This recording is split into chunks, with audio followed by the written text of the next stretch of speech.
Jaw line चिज़लर्स और bone smashing influencer से पहले कॉर्सेट्स थे। टीनेज लड़के एक दूसरे के चेहरे डिस्कॉर्ड सर्वर पे रेट करते, उससे पहले टीनेज लड़कियां वही टम्बलर पे करती थी। लुक्स मैक्सिंग शब्द के आने से पहले औरतों ने ये सदियों से जिया था। ये कहानी इंसल्ट्स के बारे में नहीं है, ये सच में इंसल्ट्स के बारे में नहीं है। ये कहानी उस वक्त की है जब एक समाज तय करता है कि तुम्हारा शरीर एक ऐसी समस्या है जिसे सुलझाना है और उसे सुलझाना तुम्हारा सबसे ज़रूरी काम है। ये है लुक मैक्सिंग की पूरी हिस्ट्री और ये शुरू होती है 2015 से भी काफ़ी पहले।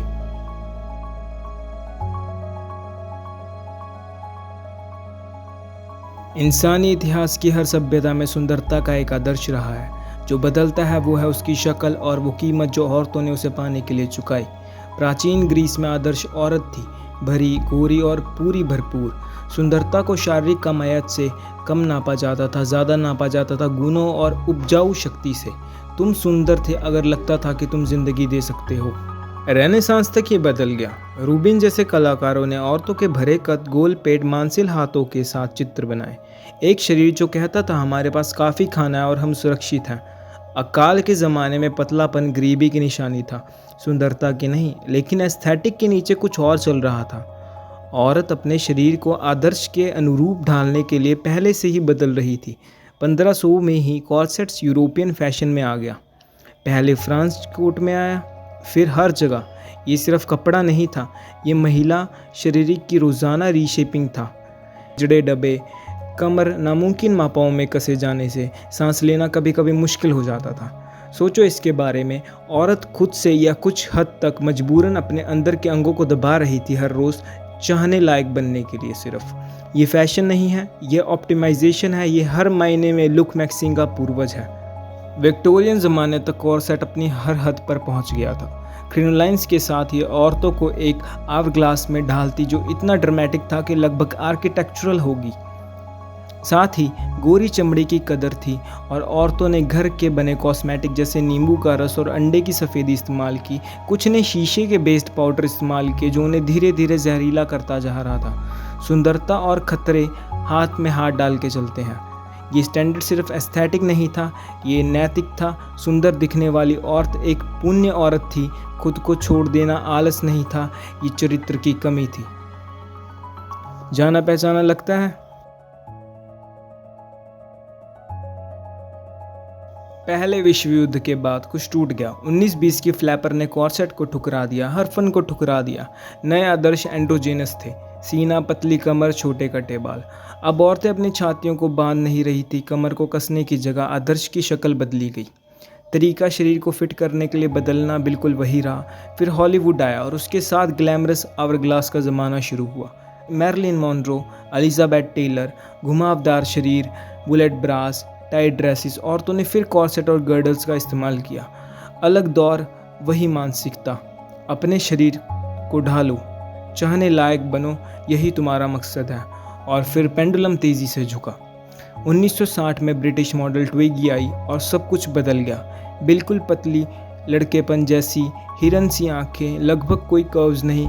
क्रिटिक ने इसे भूख का सौंदर्य कहा। अचानक 50s का घुमावदार आदर्श पुराना हो गया। पतलापन आधुनिक था, पतलापन आज़ाद था, पतलापन बागी था किसी तरह, जब तक कि ये औरतों के शरीर को ज़बरदस्ती कुर्बानी नहीं मांगता रहा।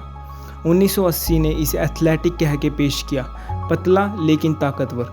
जेन फोंडा वर्कआउट टेप्स वायरल हुई, एरोबिक्स क्लासेस। शरीर एक ऐसा प्रोजेक्ट जो तुम रोज़ करते हो, रोज़ाना कायदे से। पसीने और तकलीफ़ को एम्पावरमेंट का नाम देकर ये बेचा गया। और फिर 1990s में और हीरोइन चिकाए। केट मॉस, गोरी, खामोश, लगभग बहुत पतली। फैशन इंडस्ट्री ने इस लुक को सिर्फ बर्दाश्त नहीं किया, उसने सेलिब्रेट किया। डिज़ाइनर ने उसे कपड़े पहनाए, फोटोग्राफर्स ने उसे पूजा और एक कोट कल्चरल खून में घुस गया और कभी पूरी तरह निकला नहीं। स्किनी फील जितना अच्छा कुछ नहीं लगता।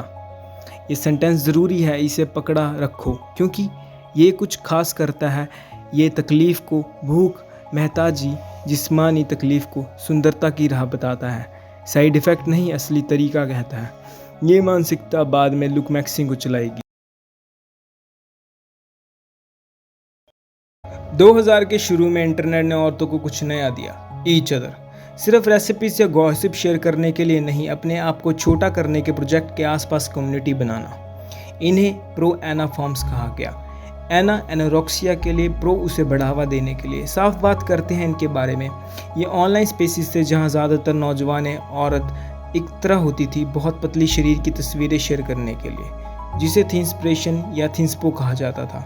साथ में टिप्स जैसे भूख दबाना, परिवार से वजन घटाना छिपाना और बीमार खानापन को एक बीमारी की जगह लाइफस्टाइल चॉइस की तरह रखना। टम्बलर 2011 और 2015 के बीच इसका मुख्य घर बना। काले सफ़ेद तस्वीरें, दिखती कॉलर बोन, पंजड़े, कैप्शन में केट मॉस के कोट्स, एक पूरी एस्थेटिक मेहताजी की खूबसूरती के आसपास बनी। अब ये समझना ज़रूरी है कि कम्युनिटीज़ के ढांचे के बारे में, क्योंकि ये एक दशक बाद लुक्स मैक्सिंग फोरम पर बिल्कुल सही बैठ जाता है। एक कम्युनिटी थी, मेंबर ने एक दूसरे को रेट किया और हिम्मत दी। एक हायरार्की थी जो आदर्श के करीब थी, उन्हें सराहा गया।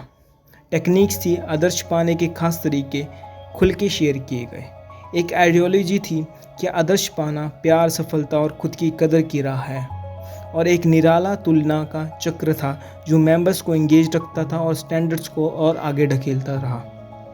रिसर्चर्स ने पाया कि इन कम्युनिटीज़ की औरतें अपने खाना पीना कम करना और अपने वजन के बारे में बहुत जज्बाती होकर सोचने की ज़्यादा संभावना रखती थी। कम्युनिटी की वजह से नहीं, बल्कि कम्युनिटी की वजह से ही कम्युनिटी इंजन थी। प्रो एना सिर्फ ईटिंग डिसऑर्डर की समस्या नहीं थी, ये एक ऑनलाइन सब कल्चर का पहला बड़ा उदाहरण था जो नौजवान लोगों को, ज़्यादातर लड़कियों को, सुंदरता के नाम पर शारीरिक तबाही की तरह सिस्टमैटिक तौर से ले जा रहा था। और ख़ास बात, इसे एम्पावरमेंट कहा गया। सेल्फ कंट्रोल, अनुशासन, अपने शरीर की ज़रूरतों को ओवरराइड करना ताकत की निशानी समझा गया। इन फॉर्म्स की लड़कियां अपने नज़र में पीड़ित नहीं थी, वो अचीवर्स थी। वो मानसिक परिवर्तन, तकलीफ को उपलब्धि बनाना, महताजी को अनुशासन बनाना लुक्स मैक्सिंग कल्चर का सीधा पूर्वज है। 2010 से के मध्य तक मेन स्ट्रीम में कुछ बदल गया। प्रो एना कल्चर की खुली तकलीफ प्लेटफॉर्म से हटने लगी। टम्बलर ने इंस्पिरेशन कंटेंट बैन कर दिया, इंस्टाग्राम ने फॉलो किया, लेकिन अंदरूनी चाह, जज्बाती सेल्फ इम्प्रूवमेंट प्रोजेक्ट आदर्श के खिलाफ निराला माप गई नहीं। उसका नाम बदल लिया, glow up culture I. YouTube tutorials औरतों को स्किन केयर रूटीन्स, बाल बदलने की तरीके सिखाती, भाषा बदल गई। अब ये था सेल्फ केयर, कॉन्फिडेंस, अपने अब सबसे बेहतर रूप बनना। लेकिन ढांचे में यही इंजन था, अपने आज के आप को आदर्श से कंपेयर करो, अंतर पहचानो, उसे मिटाने वाला कंटेंट कंज्यूम करो, दोहराओ। ब्यूटी इंडस्ट्री इस रीफ्रेम में काबिल थी। सिरम बुढ़ापे की सज़ा नहीं है, ये एक ट्रीट है। जूस क्लींस महताजी नहीं है, वो वेलनेस है। तकलीफ फिर भी थी, सिर्फ सेल्फ लव की भाषा में लपेटा गया था। ये वो वक्त था जब कल्चर लुक मैक्सिंग के आने के लिए सबसे ज़्यादा तैयार था, क्योंकि प्लेबुक तैयार हो चुकी थी। Online communities, transformation, content before and after, एक आदर्श जो चेज करना है, एक प्रोडक्ट या तरीका जिसे पाने में मदद करे। सिर्फ एक चीज़ बाकी थी, इसका मेल वर्जन।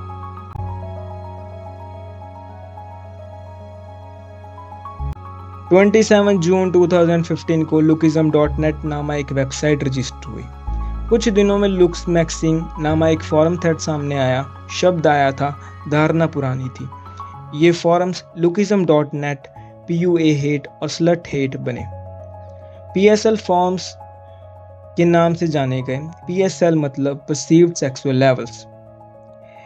इन सबको मिलाकर इन्होंने लुक्स मैक्सिंग को एक नामी आइडियोलॉजी के रूप में जन्म दिया। यहाँ के मर्द ब्लैक पिल आइडियोलॉजी में थे।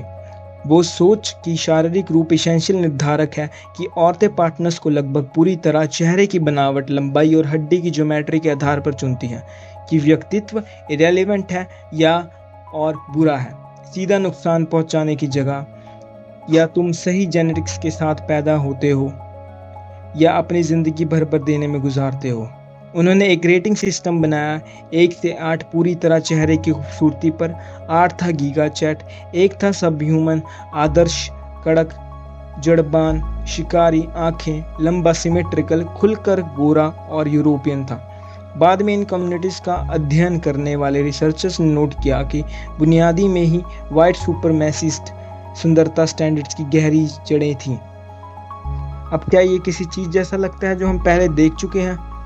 हायरार्की, रेटिंग सिस्टम, एक आदर्श को साथ मिलाकर परस्यू करने वाली कम्युनिटी, आदर्श को ऑब्जेक्टिव साइंस की तरह पेश करना, ना कि सब्जेक्टिव पसंद की तरह। वादा कि अगर तुम काफ़ी ऑप्टिमाइज करोगे, तुम जो डिज़र्व करते हो वो आखिर में मिलेगा। ये प्रो एना है मर्द के चेहरे के साथ और सूडो साइंटिफिक वोकैबुलरी के साथ।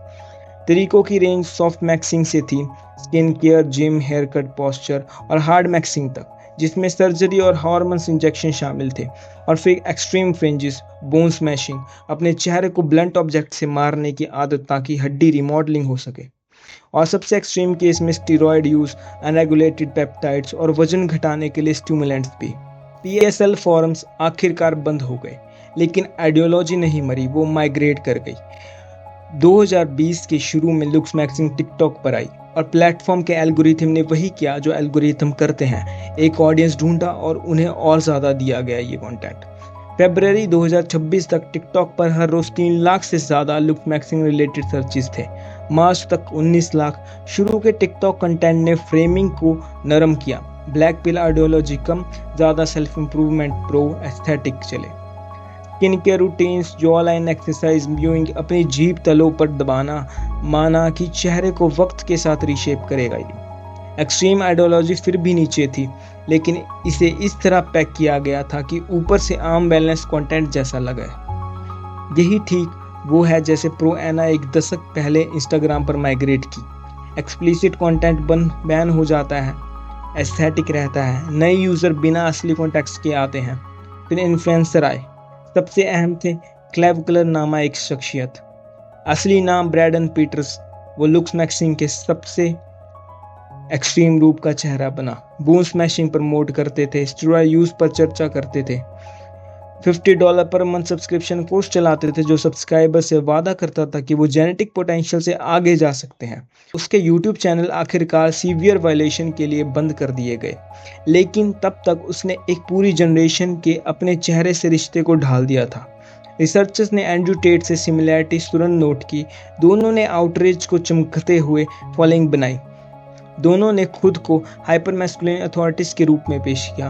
दोनों ने उन नौजवान मर्दों की कामियों को मोनेटाइज किया जो महसूस करते थे कि दुनिया उनके खिलाफ हो गई है। 2020 के मर्द अपने कमरों में डिस्कॉर्ड और टिकटॉक पर अपने चेहरे को एक आदर्श से कंपेयर करते और अंतर मिटाने के तरीके शेयर करते हैं, ऐसे तरीके जो उन्हें जिस्मानी और मानसिक रूप से तबाह कर रहे हैं।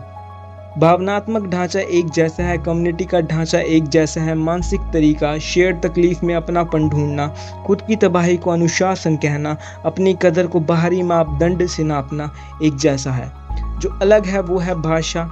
औरतों का सेल्फ केयर बेची गई, मर्दों को सेल्फ ऑप्टिमाइजेशन बेचा जाता है।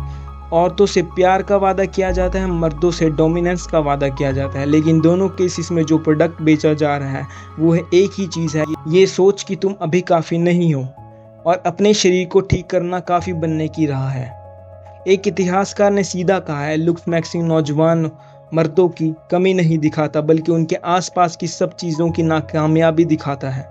स्थितहाबी अर्थव्यवस्था, लड़कों की एक पीढ़ी जिसके पास पहचान या मर्दानगी का कोई नक्शा नहीं, एक सोशल मीडिया इकोसिस्टम जो असुरक्षाओं के पैसों में बदलता है, एक एल्गोरिथम जो तुम्हें आदर्श से एक क्लिक दूर रखकर कमाता है।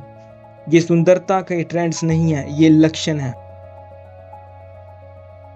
कॉर्सेट्स नहीं गए, सिर्फ बदल गई। हीरोइन चिक नहीं गई, वो थिंसपो बनी, जो what I eat in a day बनी, जो हार्ड मैक्सिंग बनी। औरतों पर अपने आप को बाहरी मंजूरी के लिए जिस्मानी रूप से ऑप्टिमाइज करने का दबाव तब नहीं गया जब मर्दों को ने लुक्स मैक्सिंग ढूंढ ली, वो सिर्फ बढ़ता गया। ये समझना कि ये कहाँ से आता है ज़रूरी है, इसे माफ़ी देने के लिए नहीं, डिसमिस करने के लिए, लेकिन इसलिए कि तुम किसी चीज़ से नहीं लड़ सकते जो तुम समझते नहीं। और जो बात समझने लायक है वो ये है कि ये सोच कि तुम्हारा शरीर एक सुलझाने वाली समस्या है और इसे सुलझाना तुम्हें प्यार या सफलता या अपनापन के लायक बनाएगा, वो सोच पुरानी है, बनाई हुई है और कभी एक बार भी सच नहीं रही। अगर इस वीडियो ने तुम्हें सोचने पर मजबूर किया, सब्सक्राइब करो, शेयर करो, कमेंट करो। मैं जानना चाहता हूँ तुम्हारा क्या ख्याल है।